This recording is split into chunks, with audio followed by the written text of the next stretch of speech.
दोस्तों आखिरकार जैसलमेर में हुई घटना का सच सामने आ ही गया। आप ये जो मंजर देख रहे हैं, इसको पूरा वीडियो में देखिए और समझिए आखिर इसकी सच्चाई क्या है। हाल था। ये जो गड्ढा आप देख रहे हैं, जिसके अंदर पूरी की पूरी मशीन समा गई। करीब 60 से 70 लाख की ये मशीन थी, जो अब पानी के अंदर समा गई है और पानी रुकने का नाम नहीं ले रहा है। राजस्थान के जैसलमेर में एक जगह है मोहनगढ़। यहां पर एक ड्रिलिंग चल रही थी। ड्रिलिंग के दौरान अचानक से कुछ फटने की आवाज सुनाई दी और इसके कुछ ही पलों के बाद ही उस बोरवेल से पानी की एक मोटी लहर निकलने लगी। इतनी मोटी लहर को देखकर सभी लोग डर गए।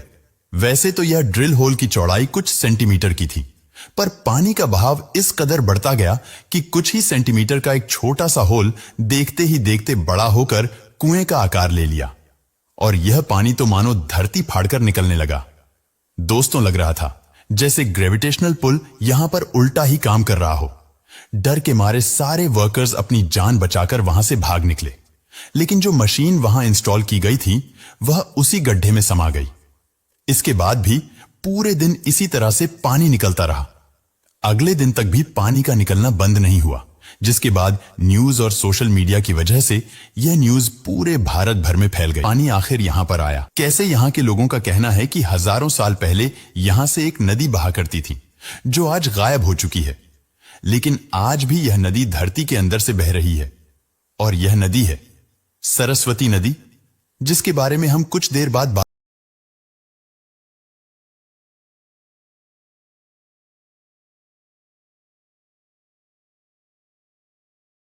बताया जा रहा है कि पहले जो पानी इस गड्ढे से निकल रहा था वो काफ़ी साफ था, मगर देखते ही देखते वो पानी का कलर बदल गया और सीमेंट जैसा दिखने लगा। इसके बाद यहाँ पर एक परत बन गई। की जरूरत नहीं पड़ती, यह अपने आप ही बाहर निकलकर सरफेस पर आ जाएगा। लेकिन आखिर ऐसा कैसे होगा? इसके लिए हमें पानी के बहाव के फिजिक्स को समझना पड़ेगा। सपोज हमारे पास दो टैंक है। एक टैंक में हम पानी भर देंगे और उसे खाली टैंक से कनेक्ट कर देंगे। ऐसे में होगा यह कि पानी तब तक बहकर खाली टैंक में भरता रहेगा जब तक कि दोनों टैंक का पानी बराबर ना हो जाए, यानी कि दोनों टैंक का पोटेंशियल डिफरेंस बराबर ना हो जाए। आखिर कुछ सेंटीमीटर का होल अचानक से एक कुएं का आकार कैसे ले लिया? आखिर इस धरती के करीब 850 मीटर नीचे ऐसा क्या छुपा था? क्या यह सरस्वती नदी थी जो अब करीब 4000 सालों बाद बाहर निकलने लगी है? आइए सब कुछ समझने की कोशिश करते हैं आज की इस वीडियो के जरिए। दोस्तों, गवर्नमेंट बराबर होने के बाद पानी का बहाव रुक जाएगा। इस स्टेज को हाइड्रोस्टेटिक इक्विलिब्रियम कहा जाता है। अब यह पानी इसी कंडीशन में तब तक बहता रहेगा जब तक कि हम या नेचर इसके साथ छेड़छाड़ ना कर दे। मान लो कि हम इस पाइप में ड्रिल करके एक और पाइप लगा देते हैं, तो ऐसे में पानी इस पाइप से बाहर निकलने लगेगा और यह पानी तब तक निकलता रहेगा जब तक पानी का लेवल पाइप के लेवल से बराबर ना हो जाए। कुछ ऐसा ही रियल लाइफ में भी होता है। जैसा कि हम जानते हैं कि हमारी धरती एक सी नहीं होती। कहीं पहाड़ पर्वत तो कहीं ऊंचा नीचा। मान लो कि धरती की बनावट कुछ ऐसी है। यहां इस तरह से ग्राउंड में पानी बह रहा है। यह पानी का लेवल, और हजारों सालों पहले यह नदी राजस्थान से होकर बहा करती थी, लेकिन समय के साथ साथ यह नदी धरती के अंदर से बहने लगी। माना जाता है कि आज से करीब 4000 साल पहले यह नदी विलुप्त हो गई थी। इसी नदी के किनारे महाभारत का युद्ध हुआ था। लेकिन जब कभी भी कोई नदी विलुप्त हो जाती है तो वह अपने पीछे कई सारे निशान भी छोड़ देती है। दरअसल जब इसरो ने सैटेलाइट की मदद से उन निशानों की छानबीन किया तो पता चला कि राजस्थान में थार रेगिस्तान से होते हुए एक बिल है। ऐसे केस में अगर यहां पर ड्रिल कर दे तो पानी अपने आप बाहर निकल जाएगा। वहीं अगर ऐसी जगह पर ड्रिल करें जहां पानी का लेवल नीचे है तो पानी अपने आप बाहर नहीं आएगा। अगर इस थ्योरी को अप्लाई करें जैसलमेर में, तो यहां पर एक सवाल मन में आएगा कि आखिर इतना बड़ा पानी का स्रोत आएगा कहां से? यहीं पर सबसे पहला नाम आता है सरस्वती नदी का। वेदों में इस नदी का जिक्र भी है कि यह नदी हिमालय से निकलने वाली सबसे विशालकाय नदी है।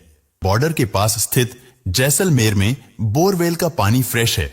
इस फ्रेश पानी में कार्बन, प्रोटीन और ट्रिटियम 3H के आइसोटॉपिक स्टडी से यह पता चला कि यहां पर जो फ्रेश पानी है वो हिमालयन वाटर है, जो करीब 20,000 साल पुराना भी हो सकता है।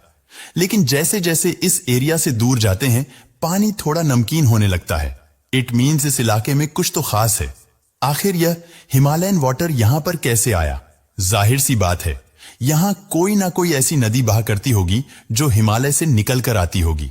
फॉर एग्जाम्पल, यमुना नदी ईस्ट की ओर और सतलज वेस्ट की ओर शिफ्ट होने लगी, जिसकी वजह से यमुना नदी शिफ्ट होकर गंगा नदी से मिल गई।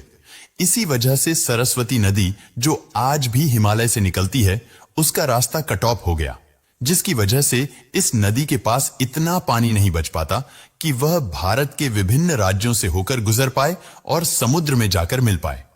यही वजह है कि सरस्वती नदी आज भी निकलती तो है, पर यह रास्ते में ही सूख जाती है या फिर धरती के अंदर ही समा जाती है।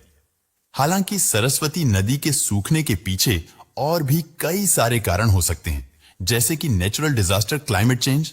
खैर, अब हम वापस आते हैं जैसलमेर के मोहनगढ़ के पास, जहां पिछले 3 दिनों से पानी धरती से बाहर निकल रही थी। क्या यह सरस्वती नदी हो सकती है जो सैकड़ों साल बाद आज धरती से निकल रही है? जवाब है हां, और जवाब है नहीं भी।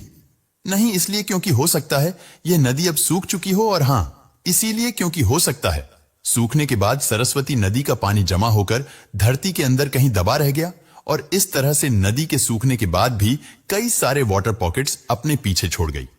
समय ने धीरे धीरे इन पॉकेट्स को धरती में दफन कर दिया, और तेज दबाव की वजह से ये वाटर पॉकेट्स पत्थरों के बीच कंप्रेस होती गई। और आज जब हजारों साल बाद 28 दिसंबर 2024 को ड्रिल किया गया, तो उस कंप्रेस पॉकेट में पंचर हो गया, और जिस तरह से टायर पंचर होने के बाद तेजी से हवा बाहर निकलने लगती है, वैसे ही यहां पर पानी बाहर निकलने लगी। यह पानी आखिर कितना पुराना है, इसका हम अंदाजा भी नहीं लगा सकते। हो सकता है हजारों साल पुराना हो, या फिर हो सकता है लाखों साल भी पुराना हो। राजस्थान में इस तरह का पॉकेट्स होना आम बात है। बस फर्क इतना है कि ज्यादातर पॉकेट्स में पानी नहीं बल्कि गैस होती है, और यह गैस अक्सर धरती को क्रैक करके बाहर निकलने की कोशिश करती है। एक बार अगर सारा गैस निकल जाए तो वहां की जमीन धंस सकती है। राजस्थान में कई सारे ऐसे केस देखने को मिल जाएगा जहां पर जमीन धंस कर नीचे पर गैस की जगह पानी कंप्रेस हो गया था। गैस के मॉलिक्यूल पतली जगह से भी आसानी से निकल सकते हैं, लेकिन पानी गैस के कंपैरिजन में अधिक डेंस होता है, इसलिए ज्यादातर केस में पानी अपने आप बाहर नहीं निकलती जब तक कि वहां ड्रिल ना किया जाए। इसलिए मोहनगढ़ में हमें कुछ ऐसा नजारा दिखाई दिया। सो आई होप कि अब आपको पूरा कॉन्सेप्ट समझ में आ गया होगा।